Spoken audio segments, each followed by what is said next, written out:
Hey guys, what's going on? It's Dan, and I am back with another episode of the VGC Draft Academy. This episode we're going to be tackling type cores, starting with a really basic overview and then going into a couple more advanced principles. So let's just go ahead and dive right on into it. So what is a type core? It's a series of two or more Pokemon that are able to efficiently switch in for one another. For example, if you're weak to water, you can have a water or a grass type switch in to take that hit resisted, so that's the switch in side, or apply offensive pressure to threaten one another's weaknesses rather efficiently. So again, for example, if you're a fire type and you're weak to water, having a grass type offensively next to you that pressures that water type that you're weak to is a good, very, very basic example of a type core. So there are a couple type cores to keep in mind when we're talking about major cores. We have the big two. The first is this fire, water, grass core. On the left of the screen here, you can see I've laid out all the resistances for one another.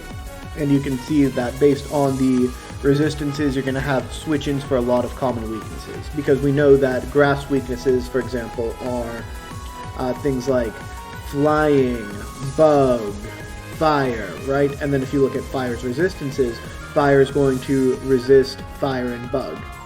Now, fire, water, grass isn't a perfect type core because, again, there's that weakness to flying that grass has that nothing has a resistance for, but it's a generally pretty strong one and one that you're going to have a lot of success building with. Then you have the fantasy core, which is the dragon, fairy, steel core. So this works together because steel has a lot of resistances. And the italicized things, dragon and fairy, poison and steel, those are complete immunities. But again, if you're looking at what dragon is weak to, it's weak to dragon and fairy. And what are two of the things steel resists?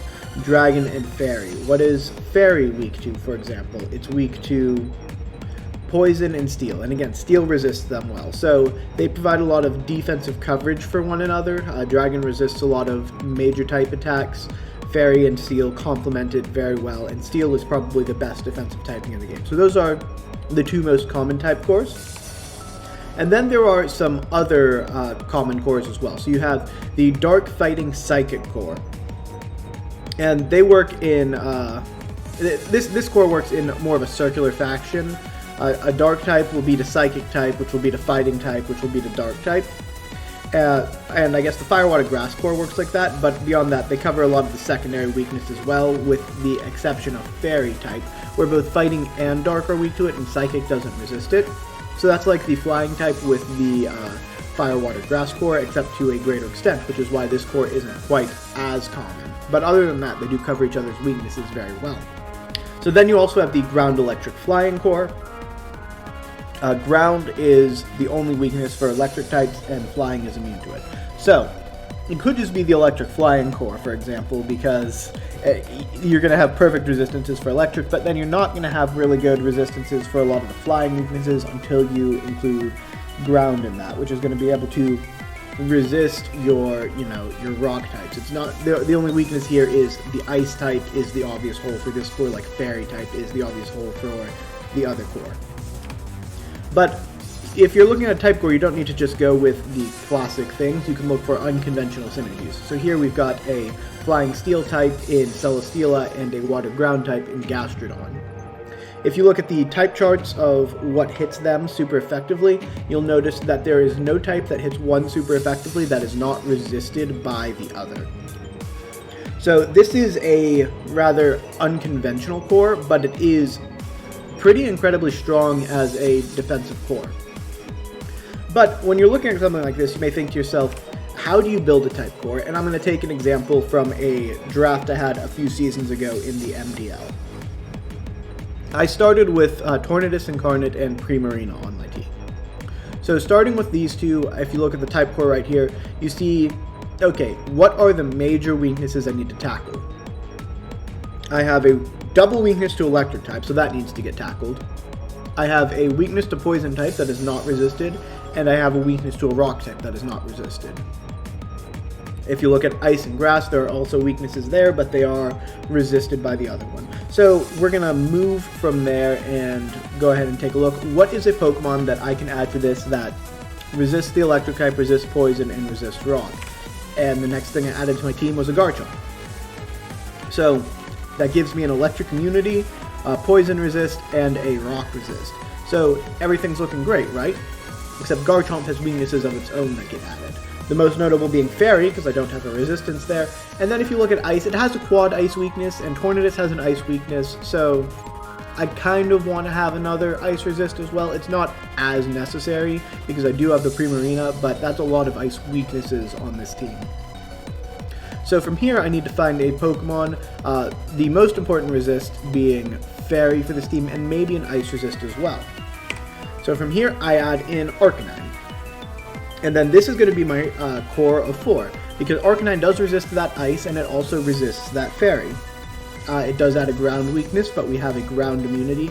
And it adds a rock weakness to give me 2 rock weaknesses, but we do have the Garchomp for a resist there. So again, this isn't a perfectly balanced core, but it's pretty close for a group of 4. So when you're building a type core, you want to be looking at, okay, can this next Pokemon that I'm adding switch into the weaknesses of the other things in the core that I already have? If the answer is yes, it's a good addition. If the answer is no, maybe you want to keep looking further. But now we're going to move into a few more advanced concepts. First up, we have the similarity of role. So a type core is much more effective when Pokemon perform the same role, because if you're going to switch something in, but whatever you switch in isn't going to perform the same role as the Pokemon you're switching out, the switch is going to be less effective. Here I'm looking at a Psychic Dark fighting core with Metagross as the Psychic type. Is the Purloin or is the Hydreigon going to be a better core member for the Metagross? So let's think of a situation when you've got the Metagross on the field and you are being threatened by a Ghost or Dark type attack, so you want to switch in your Dark type. You think that's going to be the right switch. So if Metagross is on the field, what's it doing? Usually it's on the field because it's going to hit something really hard and deal a lot of damage. So if you switch in the Purloin, you're going to take that hit resisted, and then you're going to Thunder Wave something, or Charm something. So it's not going to be doing the same role. You're going to be losing that offensive pressure. Whereas if you switch in that Hydreigon, you're going to take that hit, and then you're going to have that offensive output similar to what the Metagross would have that's going to be threatening whatever was on the field. So this is why when you're building a core, something like Metagross Hydreigon makes a lot more sense to consider a core than Metagross Purloin, even though Metagross Purloin does have that complementary typing. It doesn't matter as much when they're not doing the same role. And then you have the rule of 4, or what I like to call the game plan. So because this is VGC draft, you bring 4 Pokemon to a game. That's pretty self-explanatory. And a type core doesn't work if you can't bring them all to the same game. So if you have like, oh, this is my type core, it's 5 Pokemon that cover each other's weaknesses perfectly. That's the start of a really good roster, but it's not a type core. Because if you can only bring 4 to a game, having that 5th Pokemon that can switch in effectively for something else, it might mentally affect your opponent if they know it's in your group of 6, but if they can identify the 4 you have, they don't really need to fear it, because that's not a type core. And if the game plan for 2 Pokemon is so divergent that they usually can't be part of the same group of 4 in the same game, then they can't be considered part of a type core. I'm using the example of Tapu Koko with Thievul as a lead, and then if you have Steelix and Druddigon. So theoretically, Koko, Steelix, Druddigon. There's a fantasy core. You got the Fairy type, you got the Steel type, you got the Dragon type. However, you're very rarely going to bring that Steelix and Druddigon when you're bringing your Koko, and vice versa. So if you want to have that Steel switch in for an attack that Koko's going to take, Steelix isn't going to be doing it, because their base speeds are so divergent, the game plans between the Pokemon are so divergent that they're not going to be coming to the same game. So it's not as much of a type core. Yeah, so it's basically like your type core needs to functionally work together for it really to be a type core. Just having a random Fairy type, a random Steel type, and a random Dragon type that do 3 wildly different things that'll almost never show up in the same game, that's not a type core. That's just having 3 Pokemon of those types. This is my biggest piece of advice. Don't draft specific types without a plan of how to utilize them effectively. I give a lot of people draft advice because I get asked a decent amount about it, And sometimes I'll hear stuff like, oh, I'm going to draft this because I need a steel type.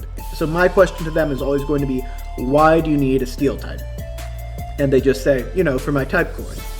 Okay, what does that mean to you? Are you going to bring it with your fairy and dragon types pretty consistently? Because if so, don't draft that Steelix if you have that Tapu Koko and say that that's your type core. Or is it going to be an offensive threat that's going to complement something else that you're building a type core with? For example, is it going to be a steel flying to go with your water ground? But if you can't say why you need that type, then you probably don't actually need that type. And instead, you're just trying to autopilot draft when it's not necessarily the way to do it. When you're looking at why the types work together, you need to think how they work together in a game plan. Do they utilize similar roles to each other? And also, is something going to be bulky enough to be considered part of a type core for a defensive switch-in? Again, I'm going to go back to that Purloin example. Even if Purloin's taking a resisted hit, it's going to be Focus Sash, and it's still going to take a chunk because Purloin has no defense. So Purloin Metagross makes even less sense as a type core. So you don't want to just draft for the sake of drafting the types. Have a game plan with them. But thank you guys so much for tuning in to another one of these VGC Draft Academy videos.